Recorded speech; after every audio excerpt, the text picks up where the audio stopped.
إلا من رحم وحال بينهما الموج فكان من المغرقين. ساتوں زمینیں ایک پلڑے میں رکھو، اللہ کی جنت کو ایک پلڑے میں رکھو، اللہ کی دوزخ کو ایک پلڑے میں رکھو، اللہ کے خزانوں کو ایک پلڑے میں رکھو، اللہ کے فرشتوں کو ایک پلڑے میں رکھو، جبریل کو بٹھاؤ، میکائیل کو بٹھاؤ، اسرائیل کو بٹھاؤ، اسرافیل کو بٹھاؤ، جنت کو ڈالو، جہنم کو ڈالو، عرش کو ڈالو، فرش کو ڈالو، لوح کو ڈالو، قلم کو ڈالو، کرسی کو ڈالو، سورج کو اسی میں بٹھاؤ، چاند تاروں ستاروں سیاروں کو بٹھاؤ، ساتوں آسمان ساتوں زمینوں کو بٹھاؤ، سیاروں ستاروں کو پکڑ کے بٹھاؤ، دریا سمندر پہاڑ لوہا تانبا پیتل چاندی انسان جنات فرشتے سارے مل کر ایک پلڑے میں بٹھاؤ، ایک پلڑے بٹھاؤ، اور ایک چھوٹے سے پرچے پر لا الہ الا اللہ لکھ کر دوسرے پلڑے میں ڈالو، پھر اس کو تولو تو میرے نبی کا فرمان ہے لرجحت بہن لا الہ الا اللہ، تو ذات کی قسم جس کے قبضے میں محمد کی جان ہے، لا الہ الا اللہ سب کو ہوا میں اٹھا دے گا۔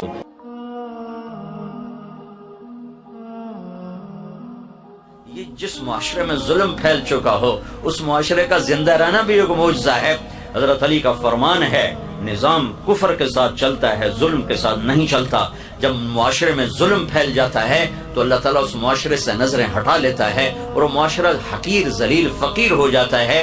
ہمارے زوال کا سبب یہ نہیں کہ بجلی کوئی نہیں اور گیس کوئی نہیں، ہمارے زوال کا بہت بڑا سبب ہے کہ ہمارے عوام بھی ظالم ہے، ہمارا غریب بھی ظالم ہے، مالدار بھی ظالم ہے، دیہاتی بھی ظالم ہے، شہری بھی ظالم ہے۔ حکومت تو بعد میں آتی، پولیس فوج تو بعد میں آتی ہے، پہلے تو عوام میں ظلم کی جڑیں گہری ہو چکی ہیں اور اس حد تک جا چکی ہیں کہ ظلم کرتے ہوئے احساس ہی نہیں کہ میں کتنا بڑا گناہ کر رہا ہوں، شراب پیتے ہوئے احساس ہے کہ گناہ کر رہا ہوں، زنا کرتے ہوئے احساس ہے گناہ کر رہا ہوں، کسی کو دھوکہ دیتے ہوئے کوئی احساس نہیں کہ میں کتنا بڑا ظلم کر رہا ہوں، کتنا بڑا گناہ کر رہا ہوں۔ تین چیزیں ایسی ہیں جو معاشرے کو زیرو کر دیتی ہیں، تباہ کر دیتی ہیں، صفحہ ہستی سے مٹا دیتی ہیں، اور وہ تینوں میرے دیس میں موجود ہیں۔ میں حکمرانوں کو رونا کیا روں اور میں محکموں کا رونا کیا روں، میرا تو ریڑھی والا بھی اس کا شکار ہے۔ ایک ظلم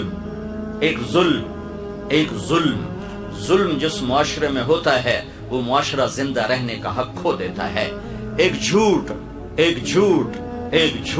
جس معاشرے میں جھوٹ ہوتا ہے وہ عزت کا حق کھو دیتا ہے، ذلت کا طوق ان کے مقدر کر دیا جاتا ہے۔ میرے نبی نے فرمایا تمہیں بڑے گناہ بتاؤں؟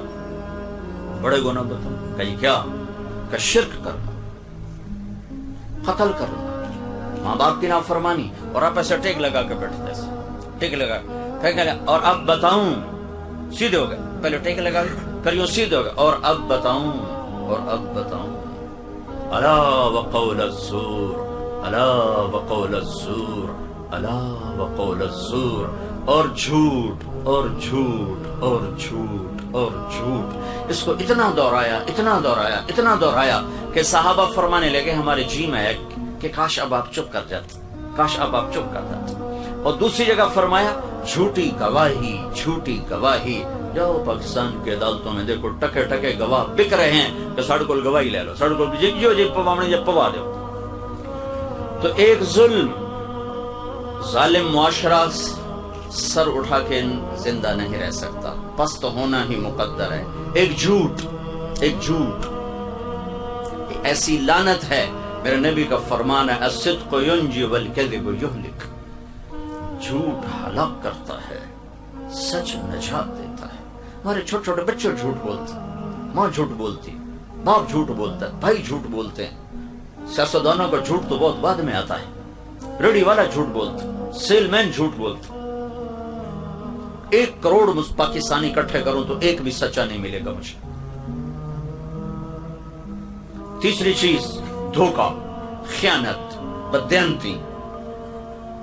ایک ہی گناہ کے کئی نام ہیں، دھوکہ، فراڈ، بددیانتی، خیانت۔ جس معاشرے میں خیانت، دھوکہ، فراڈ، بددیانتی داخل ہو جائے اس قوم کے لیے زوال ایسا ہی یقینی ہو جاتا ہے جیسے شام کو سورج کا ڈوبنا یقینی ہوتا ہے۔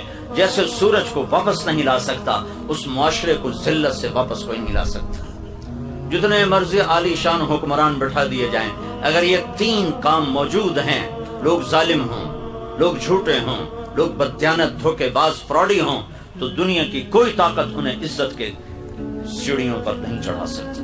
ان کے لیے ذلت کی گہرائیاں